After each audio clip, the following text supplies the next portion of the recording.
Raybag breaking news. Belagavi ಜಿಲ್ಲೆಯ ರಾಯಬಾಗ ತಾಲೂಕಿನ ಖಣದಾಳ ಗ್ರಾಮದಲ್ಲಿ ಪ್ರತಿ ವರ್ಷದಂತೆ ಈ ವರ್ಷವೂ ಜಗದ್ಗುರು ಪವಾಡಪುರುಷ ಶ್ರೀ ಹುಲಿಕಾಂತೇಶ್ವರ ದೇವರ ಜಾತ್ರಾ ಮಹೋತ್ಸವವು ಬರುವ 2026ರ ಫೆಬ್ರವರಿ ತಿಂಗಳ ಮಹಾಶಿವರಾತ್ರಿಯ ನಿಮಿತ್ತವಾಗಿ ದಿನಾಂಕ 11ರಿಂದ 17ರವರೆಗೆ 7 ದಿನಗಳವರೆಗೆ ಸಡಗರ ಸಂಭ್ರಮದಿಂದ ಜರುಗುವುದು ಎಂದು ಶ್ರೀ ಹುಲಿಕಾಂತೇಶ್ವರ ದೇವಸ್ಥಾನ ಟ್ರಸ್ಟ್ ಕಮಿಟಿ ಅಧ್ಯಕ್ಷ ರಾಮಕೃಷ್ಣ ದಳವಾಯಿ ಹಾಗೂ ಗ್ರಾಮ ಪಂಚಾಯತ್ ಮಾಜಿ ಅಧ್ಯಕ್ಷ ರವಿ ಹಿಡಕಲ್ಲ ಸುದ್ದಿಗಾರರಿಗೆ ತಿಳಿಸಿದರು. ಈ ಸಂದರ್ಭದಲ್ಲಿ ದೇವಸ್ಥಾನದ ಪೂಜಾರಿಗಳಾದ ಶಿವಲಿಂಗಯ್ಯ ಹಿರೇಮಠ, ಶ್ರೀ ಹುಲಿಕಾಂತೇಶ್ವರ ಟ್ರಸ್ಟ್ ಕಮಿಟಿ ಅಧ್ಯಕ್ಷ ರಾಮಕೃಷ್ಣ ದಳವಾಯಿ, ಸವಸುದ್ದಿ ಗ್ರಾಮ ಪಂಚಾಯತ್ ಮಾಜಿ ಅಧ್ಯಕ್ಷ ರವಿ ಹಿಡಕಲ್ಲ, ಶಂಕರ ಸುತಾರ, ಮಾರುತಿ ಚಿಗರಿ, ಸಂಜು ಮೋರೆ, ಮಲ್ಲಪ್ಪ ಆಜೂರ, ಆನಂದ ವಡ್ಡರ, ಸದಾಶಿವ ಹೊಸಟ್ಟಿ, ಲಕ್ಷ್ಮಣ ರಬಕವಿ, ಯಮನಪ್ಪ ಹುಣಶ್ಯಾಳ, ಸಿದ್ದರಾಮ ಬಾಬಲ್ಯಾಗೋಳ, ಲಕ್ಷ್ಮಣ ಶಾವರಕಿ, ರಾಜು ಪಾಟೀಲ, ಅಶೋಕ ಮುತ್ನಾಳ, ಕುಮಾರ ಬಡಿಗೇರ, ನಾಗಪ್ಪ ನಾಯಿಕ, ಕರಿಯಪ್ಪ ಕುರುಬರ, ಸಾಥಗೌಡ ಪಾಟೀಲ ಇತರರು ಪಾಲ್ಗೊಂಡಿದ್ದರು. ವರದಿ ಶಿವಾಜಿ ಮೇತ್ರಿ, ಕರ್ನಾಟಕ ಪಾಸ್ಟ್ ನ್ಯೂಸ್, ರಾಯಬಾಗ. ಧನ್ಯವಾದಗಳು. ಇವತ್ತು ಹುಲಿಕಾಂತೇಶ್ವರ ದೇವಸ್ಥಾನದ ಜಾತ್ರಾ ಮಹೋತ್ಸವದ ಆಮಂತ್ರಣ ಪತ್ರಿಕೆಯನ್ನು ತಾವು ಬಿಡುಗಡೆ ಮಾಡಿ. ಹುಲಿಕಾಂತೇಶ್ವರ ಜಾತ್ರಾ ಮಹೋತ್ಸವ ಆಮಂತ್ರಣ ಪತ್ರಿಕೆಯನ್ನು ಬಿಡುಗಡೆ ಮಾಡಿವ್ರಿ. ಕೆಲವೊಂದು ರೊಟ್ಟಿ ಬುತ್ತಿ ಜಾತ್ರೆ ರೀ, ಮುಂದೆ ಶಾಲಾ ಹುಡುಗರ ಕಾರ್ಯಕ್ರಮ ಎಲ್ಲ ಮಹಾತ್ಮರಿಂದ ಪ್ರತಿದಿನ 7:30ರಿಂದ 10:30ರವರೆಗೆ ಪ್ರವಚನ ಕಾರ್ಯಕ್ರಮ ಇರ್ತೈತೆ ರೀ. ಆನಂತರ ಊಟದ ವ್ಯವಸ್ಥೆ ಇರ್ತೈತೆ ರೀ. ಆಯ್ತು, ಆನಂತರ ಗೊಂಬೆ ಕುಣಿತ ಐತ್ರಿ. ಶಿವೋಗಿ ದಿವಸ 16 ತಾರೀಕು ರೀ ಗೊಂಬೆ ಕುಣಿತ. ಮುಂದೆ ಕಿನಾಲ್ದಿಂದ ಇಲ್ಲಿವರೆಗೆ ಕುಂಭಮೇಳ ರೀ. ಮಹಾತ್ಮರು ಯಾರು ಬರ್ತಾರೆ ಸರ್? ಮಹಾತ್ಮರ ಶಿವಾನಂದ ಮಠ ಕರಿಕಟ್ಟಿಯವ್ರು ಬಸವರಾಜ ಸ್ವಾಮಿಗಳು ಶಿವಾನಂದ ಮಠ ಕರಿಕಟ್ಟಿಯವ್ರು ಬರ್ತಾರೆ ರೀ. ಕುಂಚನೂರು ಮಠದ ಮಾಧುಲಿಂಗ ಮಹಾರಾಜರು ಬರ್ತಾರೆ ರೀ.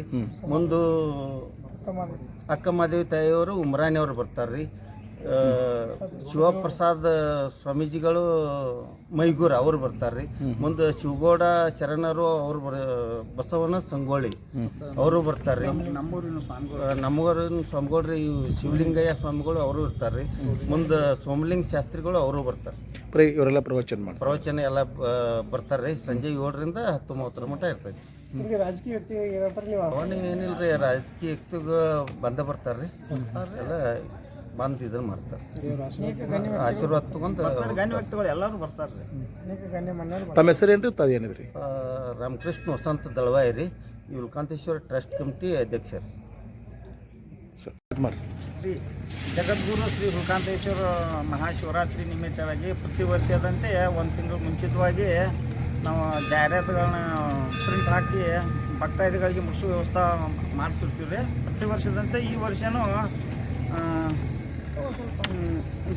ಬುಧವಾರ ದಿನಾಂಕ 11/2/23ರಿಂದ 17/2/26ರವರೆಗೆ 7 ದಿನ ಜಾತ್ರೆಯ ಕಾರ್ಯಕ್ರಮ ಹಮ್ಮಿಕೊಂಡಿರ್ತೀವಿ. ಅದರಲ್ಲಿ 7 ದಿವಸದಲ್ಲಿ 5 ದಿವಸ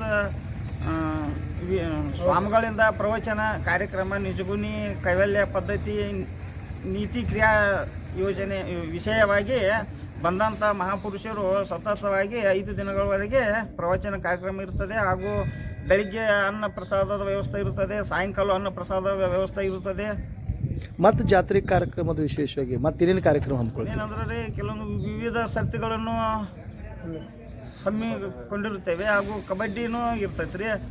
ವಾಲಿಬಾಲ, ಟ್ರ್ಯಾಕ್ಟರ್ ಜಗ್ಸೋದ, ಸೈಕಲ್ ಸರ್ತಿ, ಕುದುರೆ ಸರ್ತಿ, ಅದು ಭಕ್ತಾದಿಗಳನ್ನ ಎಲ್ಲ ಕಾರ್ಯಕ್ರಮ ಆಯೋಜನೆ ಮಾಡಿರ್ತೀವಿ. ಜಾತ್ರೆ ಕೊನೆಯ ದಿನ ವಿಶೇಷ ಕಾರ್ಯಕ್ರಮ ಅಂದ್ರೆ ಸಾಯಂಕಾಲ 5 ಗಂಟೆ, ಬೆಳಿಗ್ಗೆ ಜಾತ್ರೆ ದಿವಸ 17ನೇ ತಾರೀಕು ಅಂದ್ರೆ ಮಂಗಳವಾರ ದಿವಸ ಬೆಳಿಗ್ಗೆ ಹುಲಿಕಾಂತೇಶ್ವರ ದೇವಸ್ಥಾನಕ್ಕೆ ರುದ್ರಾಭಿಷೇಕ, ಗದ್ದಿಗೆಗೆ ಪೂಜೆ, ಕುಂಭಮೇಳ, ಸಕಲ ವಾದ್ಯಗಳಿಂದ ಕುಂಭಮೇಳ ಕಿನಾಲದಿಂದ, ಆಮೇಲೆ ಊರೆಲ್ಲ ದೇವರಿಗೆ ಪ್ರದಕ್ಷಿಣೆ ಮಾಡಿ ಸಂಜೆ 5 ಗಂಟೆಗೆ ರಥೋತ್ಸವ ಇರ್ತೈತೆ ರೀ. ರಥೋತ್ಸವ ಮುಗಿದ ನಂತರ ರಾತ್ರಿ 10 ಗಂಟೆಗೆ ನಾಟಕ ಇರ್ತೈತೆ ರೀ. ನಾಟಕ ಅಂದ್ರೆ ನಮ್ಮ ಊರಾಗಿನವ್ರ ಇದು 17ನೇ ವರ್ಷ ರೀ. 17ನೇ ಕಲಾಕುಸುಮ ಅದು ಸ್ಟೇಜ್ ನಾಟಕ ಮಾಡ್ಯಾರ ಹುಡುಗರು ಇಲ್ಲಿ ಅವ್ರ ರೀ. ತಮ್ಮ ಹೆಸರೇನ್ರಿ? ತಾವೇನಿದ್ರಿ? ನನ್ನ ಹೆಸರು ರವಿ ಬಾಬು ಹಿಡ್ಕಲ್ ರೀ. ನಾ ಈ ದೇವಸ್ಥಾನದ ಕಾರ್ಯದರ್ಶಿ ಅದನ್ರಿ, ಅಧ್ಯಕ್ಷ.